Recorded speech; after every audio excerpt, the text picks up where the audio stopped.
अस्सलाम वालेकुम।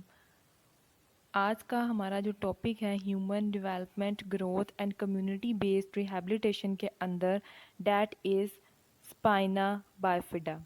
आज हम स्पाइना बाइफिडा के बारे में डिटेल से स्टडी करेंगे। सबसे पहले हम स्पाइना बाइफिडा का थोड़ा सा ओवरव्यू ले लेते हैं, उसके बाद हम इसकी प्रॉपर डेफिनेशन, कोजेस और टाइप्स की तरफ मूव करेंगे।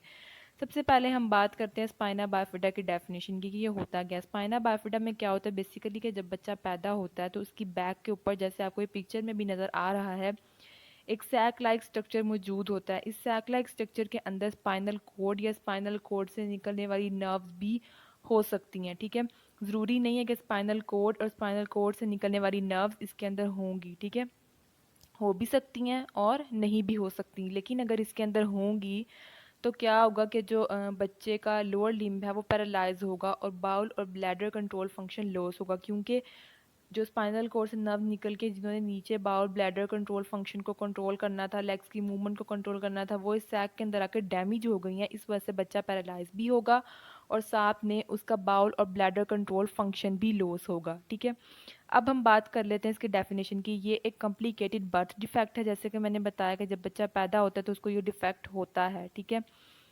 ये हमारी स्पाइनल कोड और उसके उससे निकलने वाली सराउंडिंग नर्व्स को अफेक्ट करता है। न्यूरल ट्यूब डिफेक्ट है। ठीक है, और हमारी स्पाइन पे किसी भी जगह पे हो सकता है। ठीक है, हाँ, लंबर पे भी हो सकता है, मोस्टली लंबर पे होता है, थोरेसिक पे भी हो सकता है, सर्वाइकल पे भी हो सकता है। जितना ज़्यादा ये अपर स्पाइन को इन्वॉल्व करेगा उतना ही ज़्यादा इससे हमारे स्ट्रक्चर्स डैमेज होंगे। ठीक है, अगर तो इसने लोअर स्पाइन पे किया हुआ है, लोअर स्पाइन को इन्वॉल्व किया हुआ है, तो क्या होगा कि लोअर स्पाइन से निकलने वाली नर्व नीचे लोअर लिम्ब को जा रही है तो खाली लोअर लिम्ब ही पैरालाइज होगा। ठीक है, लेकिन अगर इसने ये मौजूद है, ये सैक लाइक स्ट्रक्चर हमारे सर्वाइकल रीजन पे, तो फिर हमारी आर्म्स भी इफेक्ट होंगी, लेग्स भी इफेक्ट होंगी और नेक भी इफेक्ट होगी। ठीक है, इसलिए जितना ज़्यादा ये अपर स्पाइन को इन्वॉल्व करेगा उतना ही ज़्यादा डेंजरस है, और जितना ही ये लोअर स्पाइन को इन्वॉल्व करेगा उतना ही ये कम डेंजरस है।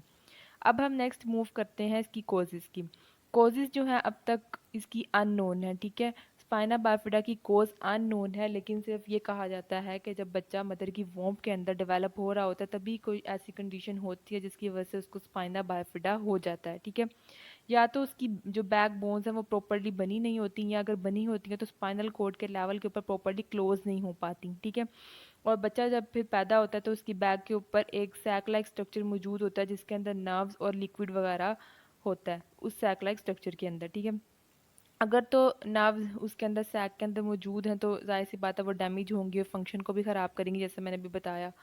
ये ना स्पाइना बाइफिडा की ना टाइप्स पे डिपेंड करता है। अगर टाइप्स में आ जाता है कि इसमें नर्व्स इन्वॉल्व हो रही हैं, किसी में सैक है किसी में सैक नहीं है, वो हम आगे डिस्कस करते हैं।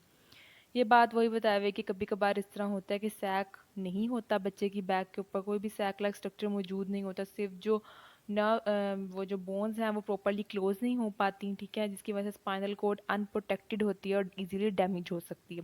काज इसकी वही अननोन है, मैंने आपको बता दिया। ठीक है, और ये कहा जाता है कि 250 से लेकर 500 बच्चे जो हैं, ठीक है, जब वो पैदा होते हैं, हर 250 में से 500 बच्चों में से एक बच्चे को स्पाइना बाइफिडा होता है जब वो पैदा होता है। ठीक है, और हर 4 में से एक बच्चा अपनी पैदाइश के चंद हफ्तों या महीनों के बाद स्पाइना बाइफिडा की वजह से मर भी जाते हैं। ठीक है, उसके बाद हम बात कर लेते हैं स्पाइना बाइफिडा की टाइप्स की।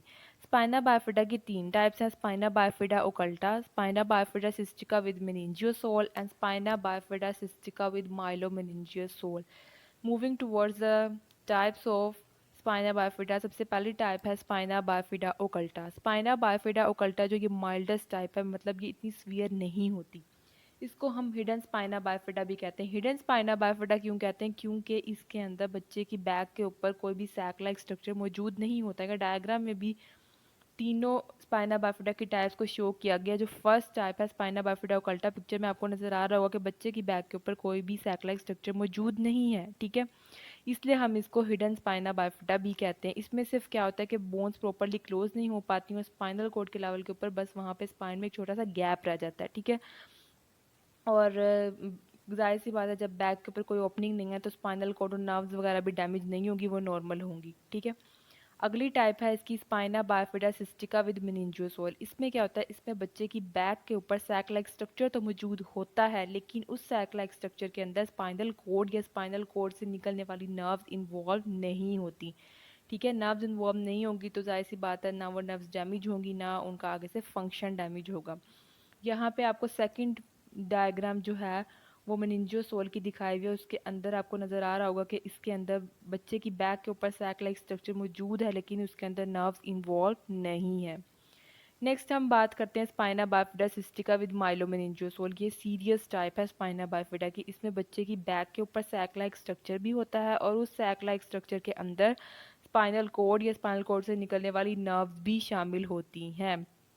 ठीक है, और इस तरह वो नर्व्स भी डैमेज होंगी और आगे उनके फंक्शन भी डैमेज हो गए। यहाँ पे जो है लास्ट वाले डायग्राम के अंदर माइलोमेनिंजियोसोल दिखाया हुआ है, उसके अंदर जो है सैक लाइक स्ट्रक्चर भी मौजूद है बच्चे की बैक पे, और उसके अंदर स्पाइनल कॉर्ड और स्पाइनल कॉर्ड से निकलने वाली नर्व्स भी इन्वॉल्व हैं। ठीक है, बेसिकली ये तीन टाइप्स थी। स्पाइन दोबारा से एक दफ़ा ओवरव्यू दे देती हूँ। स्पाइना बाइफिडा ओकल्टा, जिसके अंदर बच्चे की बैक के ऊपर कोई भी सैक लाइक स्ट्रक्चर मौजूद नहीं होता, ना नर्व्स इन्वॉल्व होती हैं और ना ही स्पाइनल कॉर्ड इन्वॉल्व होता है। सेकंड टाइप में मेनिंजियोसोल, उसके अंदर बच्चे की बैक के ऊपर सैक लाइक स्ट्रक्चर मौजूद होता है, लेकिन उस सैक लाइक स्ट्रक्चर के अंदर ना तो स्पाइनल कॉर्ड इन्वॉल्व होती है और ना ही स्पाइनल कॉर्ड से निकलने वाली नर्व्स।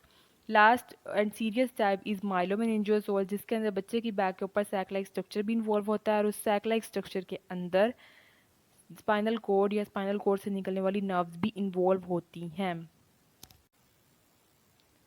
नेक्स्ट हम बात करते हैं कि स्पाइना बाइफिडा के बच्चों के अंदर उनको कौन कौन सी प्रॉब्लम्स आ रही होती हैं। नंबर 1 पे हमारे पास आ जाता है लार्ज हेड। ठीक है, लार्ज हेड क्यों होगा, क्योंकि स्पाइना बाइफिडा के बच्चों को हाइड्रोसेफलस हो रहा होता है। हाइड्रोसेफलस की वजह से उनका हेड लार्ज होगा। ठीक है, हाइड्रोसेफलस के बारे में कंप्लीट लेक्चर मैंने लास्ट लेक्चर दिया है। ठीक है, वो आप देख सकते हैं। यहाँ मैं उसका मतलब उसको मज़ीद एक्सप्लेन नहीं करूँगी, जस्ट उसका ओवरव्यू दूंगी। ठीक है, लार्ज हेड होता है स्पाइना बाइफिडा के बच्चों के अंदर हाइड्रोसेफलस की वजह से। स्पाइना बाइफिडा के जो बच्चे होते हैं हर 5 में से चौथे बच्चे को हाइड्रोसेफलस हो रहा होता है। ठीक है, हाइड्रोसेफलस होता क्यों है, ब्रेन के अंदर जो पानी है, जो फ्लूइड है, जो वाटर है, वो अक्यूमुलेट होना शुरू हो जाता है। अक्यूमुलेट क्यों होता है, क्योंकि वो स्पाइनल कोड के अंदर जो है ड्रेन नहीं हो रहा होता। ठीक है, अब वहाँ पे पानी इकट्ठा होता रहेगा, वो वहाँ पे प्रेशर डालेगा स्कल बोन्स के ऊपर, ब्रेन के ऊपर, जिसकी वजह से ब्रेन डैमेज होगा। ठीक है, अब हम क्या करते हैं, इस प्रेशर को रिलीज़ करने के लिए हम वहाँ पे ऑपरेट करते हैं और शंट के थ्रू जो है फ्लूइड जो है उसको हेड से ड्रेन कर देते हैं एब्डोमेन के अंदर, ताकि ब्रेन और बाकी स्कल बोन्स के ऊपर से प्रेशर रिलीज़ हो जाए।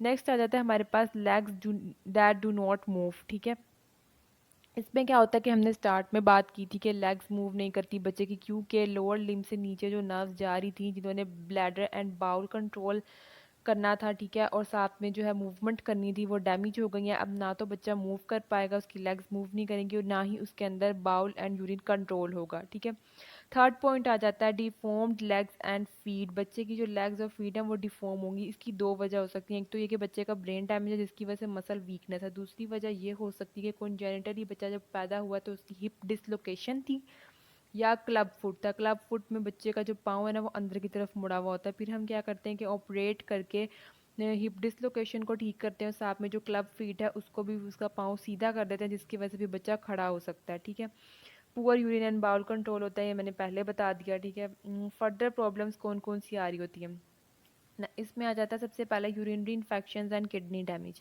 यूरिनरी इन्फेक्शंस में क्या होता है कि बच्चा जब अपना ब्लैडर कम्प्लीटली एम्प्टी नहीं करता तो उसकी वहाँ पे जो है यूरिनरी इन्फेक्शंस होती है। यूरिनरी इन्फेक्शंस की वजह से किडनी डैमेज होता है। किडनी डैमेज एक सीरियस कंडीशन है, इसकी वजह से बच्चे की डेथ भी हो सकती है। तो जैसे ही बच्चे को यूरिनरी इन्फेक्शन हो उसको डॉक्टर के पास लेके जाना चाहिए। ठीक है, पहले ही उसका ख्याल रखना चाहिए कि उसको यूरिनरी इन्फेक्शन ना हो। उसकी जो है वाटर इनटेक का ख्याल रखना, उसको फ्लूइड ज़्यादा ज़्यादा देना है। ठीक है, एक अडल्ट की जो डेली रिक्वायरमेंट होती है वाटर की वो 2 लीटर्स होती है। ठीक है, सेकंड पॉइंट इसमें आ जाता है curve of spine. Curve of spine में क्या होता है कि हमारी जो वर्टिब्रल कॉलम है उसकी एक साइड के मसल्स दूसरी साइड के मसल से वीक होते हैं। इसकी वजह से क्या होता है, हमारी जो स्पाइन है वो एक तरफ को मूव कर जाती है, जिसे हम कर्विंग ऑफ स्पाइन कहते हैं। जैसे ही कर्विंग ऑफ स्पाइन हो उसको डॉक्टर के पास लेके जाना चाहिए। ठीक है, ताकि वो उसको वहाँ पे ब्रेस वगैरह पहना दे। प्लास्टिक हार्ड ब्रेस वो पहनाता है ताकि उसकी कमर जो है, उसकी बैक जो है वो सीधी रहे। ठीक है, स्टार्ट में बच्चा उसके साथ अनकंफर्टेबल फील करता है, लेकिन आहिस्ता आहिस्ता यूज टू हो जाता है। प्रेशर सोर्स, नंबर थर्ड पे प्रेशर सोर्स। तो जो स्पाइनल बाइफिटा के बच्चे हैं उनके अंदर प्रेशर सोर्स भी हो रहे होते हैं, फुट एंड लेग इंजरीज हो रही होती है। नंबर फोर्थ पॉइंट है foot and leg injuries. Foot and leg injuries क्यों हो रही होती है? क्योंकि हमने पढ़ा कि लोअर लिम्ब से जो नर्व निकल के जा रही थी, जिन्होंने मूवमेंट और फीलिंग वगैरह को कंट्रोल करना था, वो डैमेज हो गया। बच्चे की वहाँ पे सेंसेशन लॉस है, उसको कोई भी इंजरी वगैरह होती है उसको पता नहीं चलता, ठीक है। इसलिए पेरेंट्स को चाहिए कि रेगुलरली उसकी वहाँ पे लेग्स वगैरह को चेक करते रहें कि कोई इंजरी वगैरह तो नहीं है, अगर है तो उसको स्टार्ट में क्योर कर लिया जाए, क्योंकि फिर बाद में जो बोन डिफॉर्मिटीज़ वगैरह वहाँ पे हो सकती हैं, ठीक है।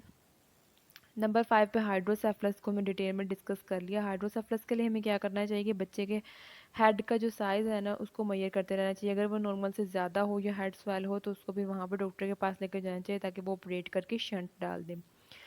नंबर 6 पे loss of bladder and bowel management, ये भी हमने पढ़ लिया, ठीक है। नंबर लास्ट पॉइंट जो आ जाता है वो है कॉन्ट्रैक्चर्स, नंबर 7 पे, ठीक है।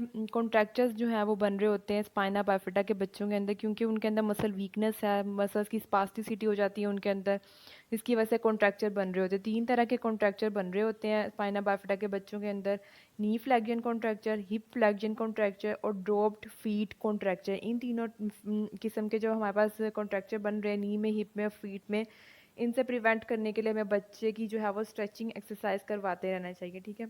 ये था हमारे पास स्पाइना बाइफिटा के बारे में जो हमने पढ़ा, ठीक है। मैंने हर चीज़ को अच्छे से एक्सप्लेन करने की कोशिश किया। अगर फिर भी आपको कोई क्वेश्चन हो, कोई क्यूरीज हो तो आप कमेंट सेक्शन में पूछ सकते हैं। Thank you for watching my video.